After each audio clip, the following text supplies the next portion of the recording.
It was the largest and most advanced of its time, and as history showed, it also turned to be the luckiest one. The airship was created in 1928 by the German company Luftschiffbau Zeppelin GmbH, which stands for Zeppelin Airship Construction Ltd, and took the name after its founder, Graf Zeppelin. It is without this person that one can simply imagine the golden age of the airships, and that's why even today we often say Zeppelins, meaning airships, although that's not quite accurate. It was supposed to take passenger air travels to a whole new level, and it succeeded. Graf Zeppelin made the first round-the-world flight in all aviation history, but besides, it had many exciting journeys. If you take a look at old photos of the airships from different countries, most likely you'll see Graf Zeppelin. The airship's history is also connected with some spy stories, and we won't miss them. So let's go deep into this topic.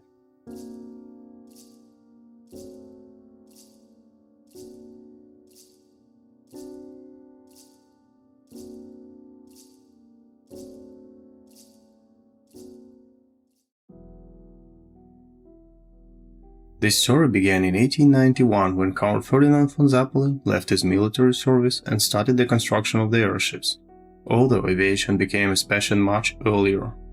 He arrived in the United States where he was granted an audience with President Abraham Lincoln. It was during the American Civil War and he was appointed as a military observer for the Army of the Potomac. They say that he decided to link his fate with the construction of flying machines when on the 30th of April 1863 he took a flight in a balloon for the first time in his life.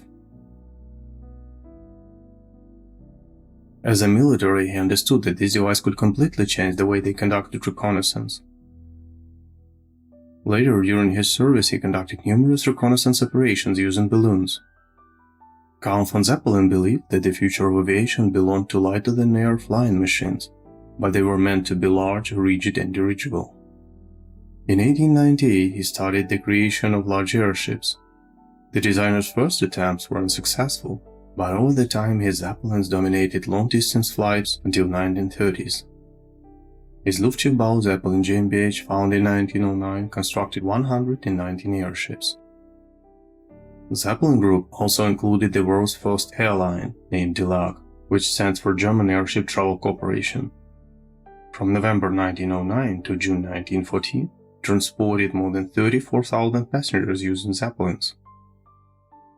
Later, with the beginning of the First World War, commercial air traffic was ruined, and the airships built by Zeppelin's company were handed to the German armed forces. When the war ended, his airships, the LZ-120 and the LZ-121, were transferred to Italy and France as reparations. The LZ-127 was 117th airship built by the company. Hugo Echner, who was a partner of Count Zeppelin and became the head of the company after his death in 1917, organized a nationwide fundraiser for the construction of a large airship, and despite the difficult economic situation, he managed to collect 2.3 million Reichsmarks. Graf Zeppelin was designed by Ludwig Dürer as a stretch version of the LZ-126, known as USS Los Angeles, after being delivered to the US as a reparation. From the very beginning, it was intended as a technology demonstrator for the more capable airships that would follow. It was built between 1926 and 1928 at the Luftschiffbau Zeppelin works in Friedrichshafen, Germany, which became its home port for nearly all of its flights. The largest and the most powerful at the time of its creation. The length of the airship was 236.6 meters, maximum diameter 30.5 meters, maximum height 33.7 meters. The volume was 105,000 cubic meters. The hydrogen used as a lifting gas was located in 17 compartments. Due to the dimensions of the hangar, the LZ-127 had an unfavorable length-to-diameter ratio. This can be seen by a relatively long cylindrical middle section. When it was leaving the hangar, only 1 meter remained on the left and right, and only 65 centimeters at the top. It had 5 12-cylinder water-cooled engines Maybach VL2, the capacity of 530 horsepower each. Their total capacity equaled 2,650 horsepower. The aircraft cruising speed was 115 km per hour, and maximum speed equaled 128 km per hour. Its range of flight was about 12,000 kilometers. The engines were located in 5 motor gondolas which were positioned in the lower part of the airship fuselage, 4 on sides and 5 at the bottom. All of them were provided with stairs that led to communication passages. The propellers were made of wood, at first 2-bladed, later 4-bladed ones.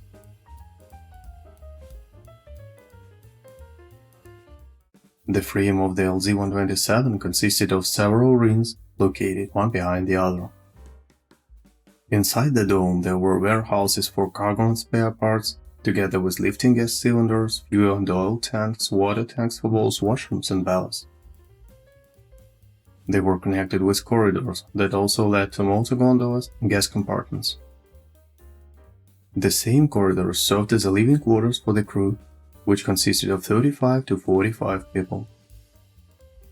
The officers' cabins were closer to the bow, behind them the luggage compartment and the crew's wardroom were located, and next there were cabins for the ordinary crew, with wire beds wrapped in cloth which in certain ways resembled the holds of the medieval ships. Passengers' cabins were located in a front gondola under the fuselage. It was rigidly attached to the bottom of the hull. Besides passengers' cabins, it also contained a cockpit, a radio room, a navigation room, a galley, a salon for passengers, several washrooms and toilets.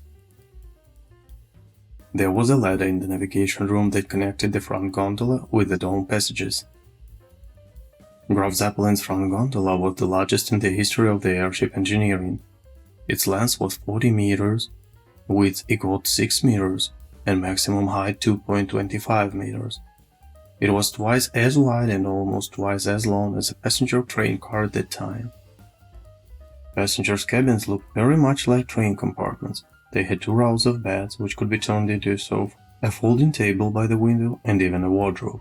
However, taking into account the dimensions of the cabins, the wardrobe was only 20 centimeters wide. Graf Zeppelin could carry 20 passengers. During 1928, 6 proving flights were made. On the 4th flight, Blau gas was used along with gasoline. This gaseous fuel was practically as light as air, which not only significantly increased the flight range, but also had a positive effect on the maneuverability of the aircraft. As the amount of fuel decreased, the airship had to be weighted by the release of lifting gas, which led to poor handling and wasn't economically viable, since the gas had to be purchased again. Blau gas was located in 12 compartments in the lower third of the airship frame. Its volume could be increased up to 30,000 cubic meters. Gasoline was taken on board only as additional fuel.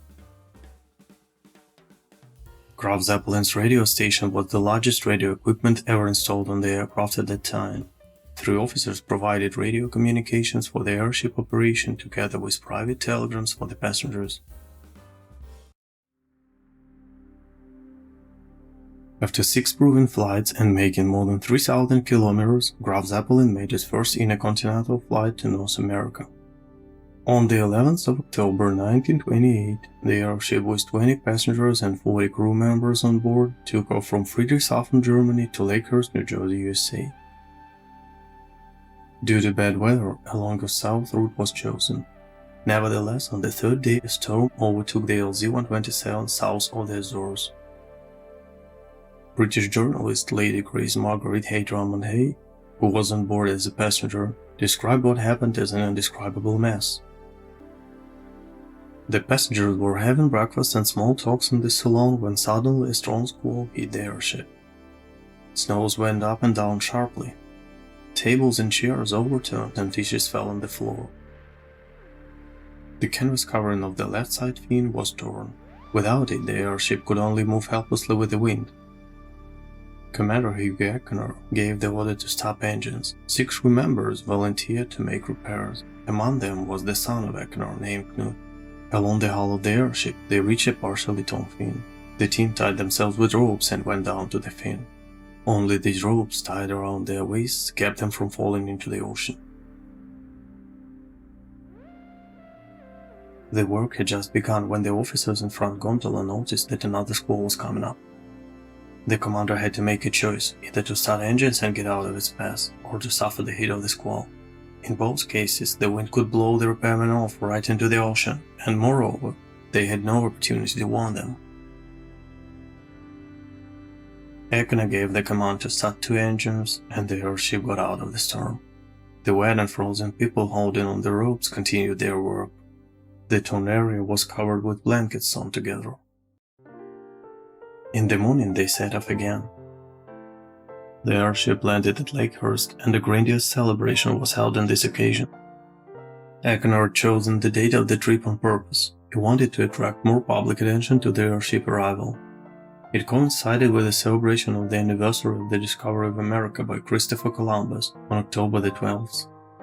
After 2 weeks repair in the US, the airship set off to Germany and reached Friedrichshafen on the 1st of November 1928. At the end of March 1929, Graf Zeppelin went to Palestine.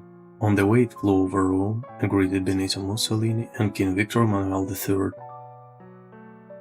It entered the territory of Palestine, flew over Tel Aviv and Jerusalem, and descended almost to the surface of the Dead Sea, 430 meters below sea level. The aircraft delivered 16,000 letters to Jaffa, Athens, Budapest, and Vienna. Under the pressure of Great Britain, the Egyptian government refused to give the permission to enter their airspace. The second trip to North America, planned for May 1929, was suspended. 2 engines failed one after the other due to a broken crankshaft. On the way back through the Valley of Rhone, 2 more engines failed with the same damage. Taking into account the circumstances, the French government authorized the emergency landing at the naval base Square near Toulon. Spare engines were delivered from Friedrichshafen and the airship returned to Germany. They say that if Ekner didn't manage to land a practical uncontrollable airship, commercial aviation would end very soon. However, the engines were modified and the airship was ready for one of the most exciting journeys. The American newspaper publisher William Randolph Hearst paid half the cost of the project called Graf Zeppelin's Round the World flight. Hearst stipulated that the official start of the world tour would be in Lakehurst, USA. 4 journalists represented him on the world tour. Those were Lady Hay Drummond Hay, Carl von Wigand, Australian explorer Hubert Wilkins, and the cameraman Robert Hartmann. Lady Hay Drummond Hay wasn't just the only woman on the airship, but she was also the first woman to travel around the world by air. On the 1st of August 1929, Graf Zeppelin set off for Lakehurst from Friedrichshafen. An unusual passenger was on board during this journey. Her name was Susie. She was a guerrilla from Belgian Congo who was sold by a German owner to the US. On the 7th of August 1929, the world tour began. The total number of passengers was 20. The airship flew eastbound back to Friedrichshafen, where a scheduled stop was made. According to the plan, the other stops were supposed to be in Tokyo, Los Angeles, and Lakehurst. They made a stop and refueled.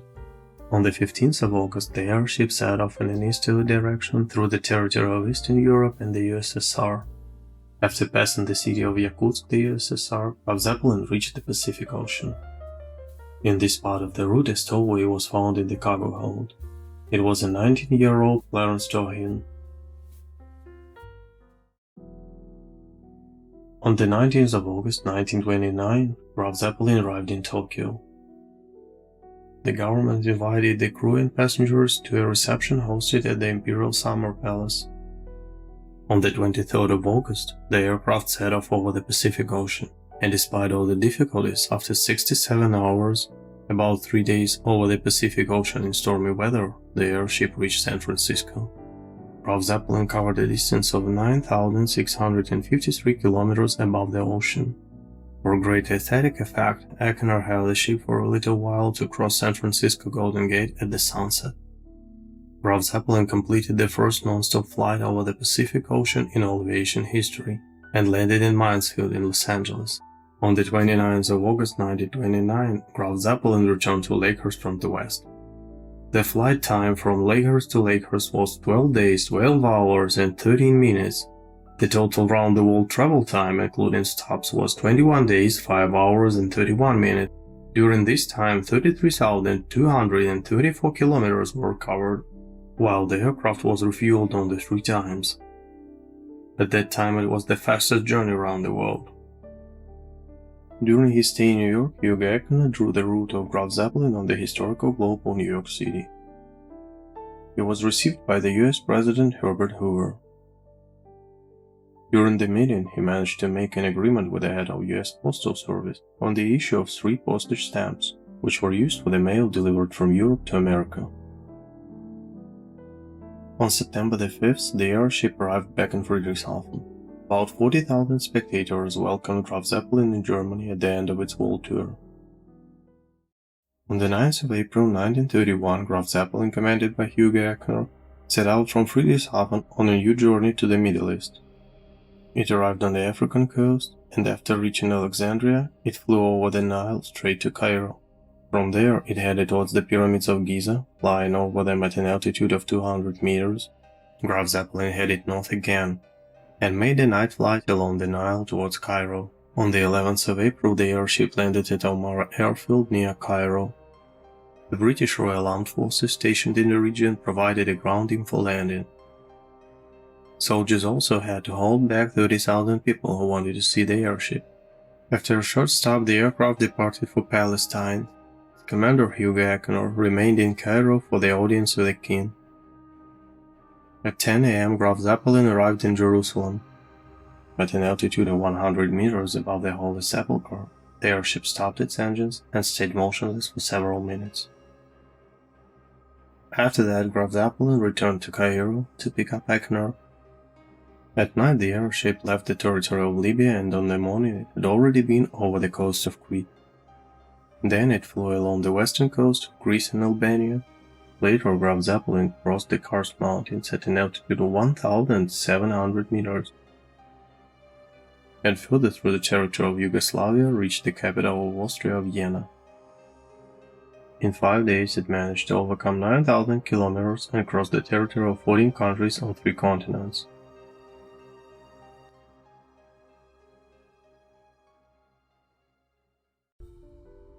In summer 1931, a polar flight organized in collaboration with the USSR was held. The USSR had a direct interest in the expedition since its northern borders were poorly explored. Also at that moment in the USSR stayed the Italian explorer Umberto Nobile, who is known for being the first man to reach the North Pole on the airship Norge. His second expedition to the north was a failure. The airship Italia, which he constructed on his own, crashed over the Arctic Ocean and led to the death of a significant part of the crew, which caused a great resonance in Italy. So he had to leave his homeland for a while and go to the USSR. The point is that both Nobile's airships were of semi-rigid design, and in the USSR airship building was just in its infancy, so they had only low-powered soft airships. Graf Zeppelin was a real giant against them. It was twice the size and power of Nobile's airships, and there's simply no point in comparing it with Soviet ones. It also was technically superior to them. This takes us to the second reason, and it's high time for some spy stories. So the second reason to bring in this advanced ship was that Stalin hoped that the members of Soviet group would be able to collect the information about the LZ-127, which would allow him to recreate a similar airship in the USSR. Soviet group included engineer Esberg and radioman Krankel, who published in the USSR in 1933 a small book, Airship in the Arctic. The book included lots of photographs both inside and outside the airship, as well as various data about it, principles of its operation, functioning of navigation on radio systems and others. Although, since Soviet censorship allowed this book to be published, the information was clearly not enough. To prepare for the polar expedition, Graf Zeppelin went on a 3-day trip to Norway and Svalbard. Shortly after it, another 3-day journey to Iceland was undertaken. Both trips passed without any technical problems. Most of the expedition costs were covered by the sale of postage stamps and mail delivery. The rest of the money came from the International Society for the Study of the Arctic by means of airship, Aero-Arctic, which President Eckner was, and the company Ullstein Verlag, which bought the rights to the report. The airship carried 50,000 postcards and letters weighing 300 kilos. It was decided that the mail would be handed over to the ship, which would be in the expedition area. At first it was supposed to meet Hubert Wilkins' submarine named Nautilus at the North Pole, but she couldn't make it there. The plan was changed, and Decken arranged a meeting with the surface ship. The Soviet icebreaker Malygin was chosen for this purpose. The meeting took place on the 27th of July 1931 in Tihaya Bay on Hooker Island and lasted for 15 minutes. The journey lasted for a week. Scientific and geographical researches of large area of the Arctic were made. It would take years to make them from land or a ship. The expedition became the first ever to photograph and map accurately Franz Joseph Land. In the course of it, a number of geographical, geodetic and meteorological works were made. Changes in the magnetic field at high latitudes were measured. The LZ-127 covered about 10,600 kilometers. The average speed was 88 kilometers per hour, even despite engine shutdowns caused by repeated freezing of the throttle valves. Tests of Graf Zeppelin in real Arctic conditions showed that the airship could be used for the Arctic service. All the participants were very satisfied with the trip. But it's high time for some spy stories again. According to the agreement, after the end of the Arctic expedition, all the copies of scientific materials were sent to the USSR. However, aerial photographs of Franz Joseph Land were missing. In response to an official Soviet request, the Germans replied that the photos didn't turn out. It wouldn't even be an issue, but during the Second World War, in the center of the area researched by the airship, Alexandra Land and George Land in particular, a secret German polar station was built. And it was only in 1951 when its ruins were discovered. On the 26th of April 1930, Graf Zeppelin flew low over Wembley Stadium, England, during the Football Association Cup final, saluting King George V. Then it briefly moored along R-100 airship at Cardington.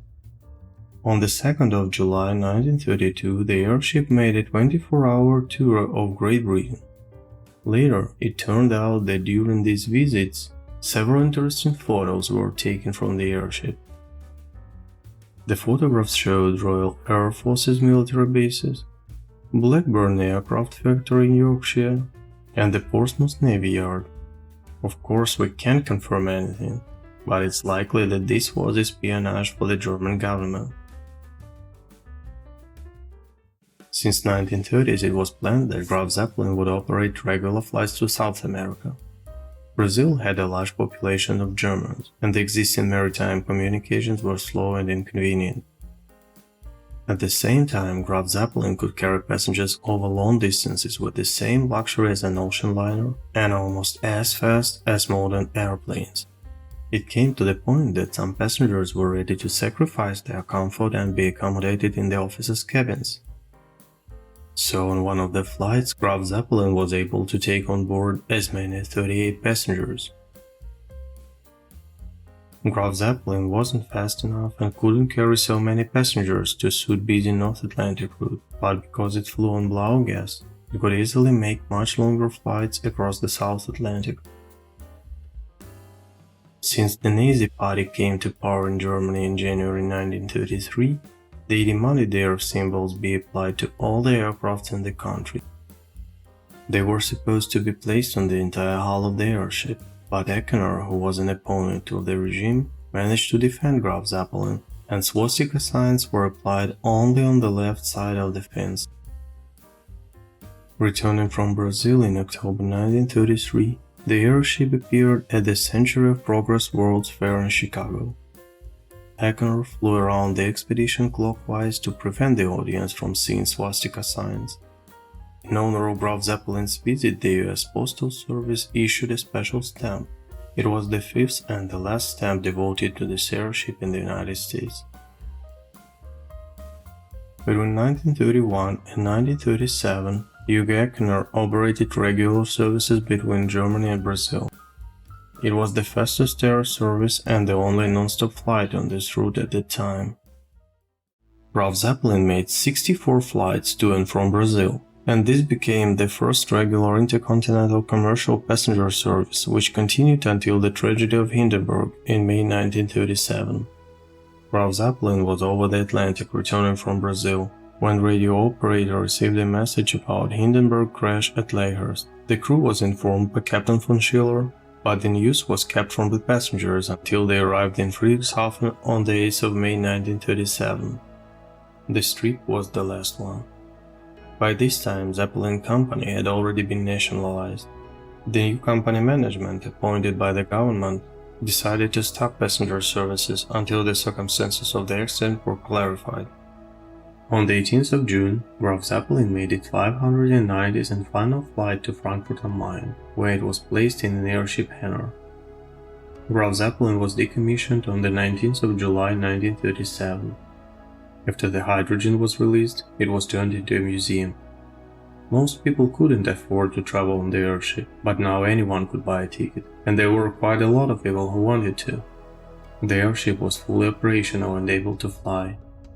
With the outbreak of the Second World War, in 1940, the LZ-127 along with the LZ-130 were broken up to scrap at Frankfurt. Utilization was justified by the need for aluminium for aircraft building industry. The airship hangars were also blown up, because due to their enormous size, British bombers used the hangars as a landmark. Reich Aviation Minister Hermann Göring made no secret of his distaste for the airships. During a visit shortly before their destruction, he addressed the assembled photographers, "Just take pictures. These shots will be rare." During the service, Graf Zeppelin covered a total of almost 1.7 million kilometers. In addition to the circumnavigation and the polar trip, it made 143 flights across the Atlantic and one across the Pacific Ocean. The last one isn't an easy task even for today's aviation. It carried 13,110 passengers and delivered 106,700 kilos of mail and cargo. The LZ-127 was in flight for 717 days, for almost 2 years. It made 590 flights, none of which caused a serious accident or an injury to a passenger or crew member. It's the latter fact that makes it stand out from the entire airship history. It was called the most successful airship in the world.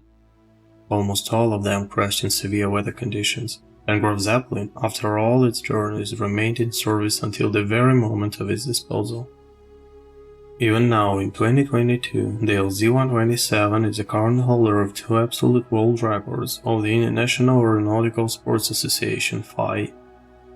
The longest airship route, 6,384.50 kilometers, and the longest airship flight time, 71 hours. Both records were awarded under the command of Hugo Eckener on the 1st of November 1928 for the journey from Lakehurst to Friedrichshafen. Hugo Eckener was also awarded the gold medal of the FIA for the round-the-world flight. However, these records are not absolute, because some other flights, such as 118-hour flight to Recife, Brazil in November 1935, when the landing was delayed due to political unrest, and the airship had to fly along the coast of Brazil, or records set by military airships, are not taken into account by the FIA. Graf Zeppelin's direct activity, that is the transportation of passengers, was not commercially successful, but the losses were more than compensated by the income from the sale of souvenirs and the participation in promotional events. The airship had taken mail delivery to a whole new level, and gave it the name Zeppelin Mail. This is precisely why all those stamps issued by the USA, Germany, the USSR and others were needed. Every such stamp gave money to Zeppelin Group and allowed the LZ-127 to make the travels that one couldn't even imagine before. Thanks to Graf Zeppelin, people learned that constant passenger air travel in between continents was possible. The airship was known all over the world, and that is the great merit of Hugo Eckener. He promoted it as best as he could, skillfully dealt with the press, and almost every arrival of Graf Zeppelin became a grandiose event. Count Ferdinand von Zeppelin, didn't live to see the triumph of his aircrafts, but the airship with his name was able to make his dream come true. And even now we often say Zeppelins instead of airships.